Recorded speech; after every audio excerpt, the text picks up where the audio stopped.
আসসালামু আলাইকুম। ওভারলক মেশিনে দেখা যায় অনেক সময় কাজ করতেছেন, কাজের মধ্যে বারবার সিলে হয় না, সিলে ছেড়ে দেয়। অনেক রকমের টাইমিং করেন, টাইমিং করে লাভ হয় না।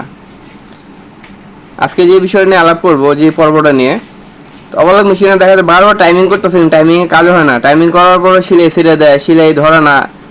তো এমন একটা টাইমিং দেখাবো, যে টাইমিংটা যদি আপনি জানেন তাহলে আপনার জন্য অনেক সুবিধা হবে, নেক্সট ডে থেকে আপনি নিজেই সমাধান করতে পারবেন। তো চলুন বেশি কথা না বলে কাজের দিকে চলে যাই। সো দেখতে পাচ্ছেন যে অবলক মেশিনটা, এই মেশিনটা অনেকবার সে টাইমিং করছিল, অনেক রকমের চেষ্টা করছিল, কিন্তু ওনার মেশিনের সমস্যাটা সমাধান হয় নাই।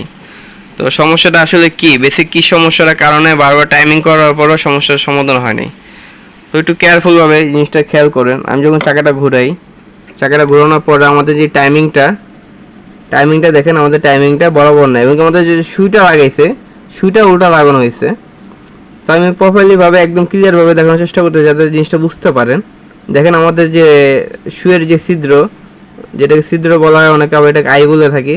তো ছিদ্রর একদম সেন্টার, মানে ছিদ্র মাঝখান দিয়ে আমাদের লুপারটা ইন করতেছে, মানে লুপারটা আসতেছে। তো এইভাবে যে টাইমিংটা হয়, যেগুলো আমাদের সিলাই হবে না, বা সিলাই কেটে যাবে, সুতা বারবার কেটে যাবে। তো এটা টাইমিং বারবার করার পর টাইমিংটা হয় না, কারণ মূল যে সমস্যাটা, এই যে এখানে একটা নাট থাকে, এটাকে চশমা বলা হয়।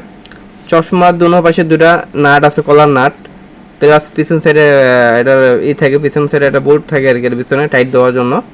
তো এই নাটটা লুজ হয়ে গেলে বা খেয়ে গেলে, চশমাটা খেয়ে গেলে, তখন এটা গজাগজি করে। দেখেন এটা অতিরিক্ত গজাগজি করে।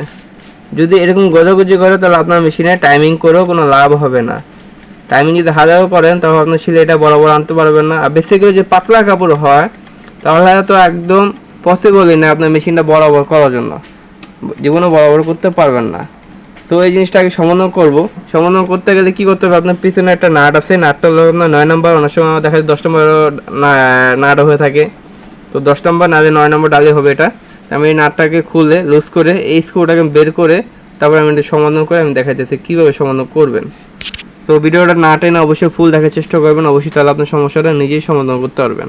আর যদি আমার চ্যানেলে নতুন হয়ে থাকেন, অবশ্যই এটা লাইক দিতে বলবেন এবং সাবস্ক্রাইব করতে বলবেন না। তো চলুন কাজটা শুরু করি।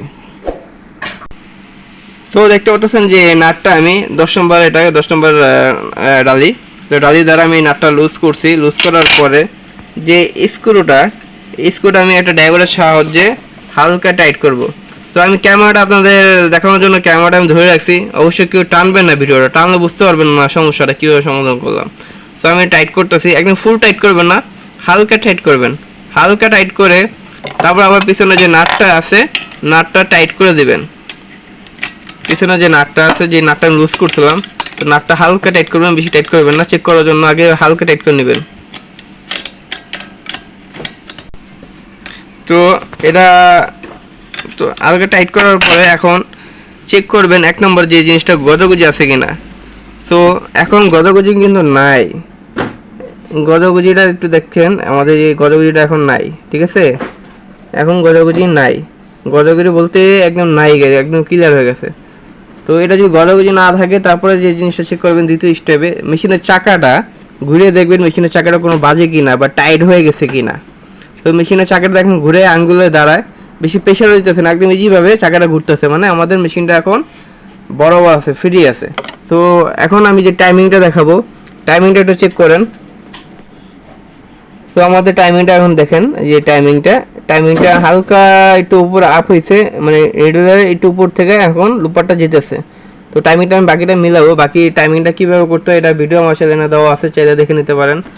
আর ভিডিওটা কিরকম লাগছে অবশ্যই মতামত জানাতে ভুলবেন না। সবাই ভালো থাকবেন, সুস্থ থাকবেন। আসসালামু আলাইকুম।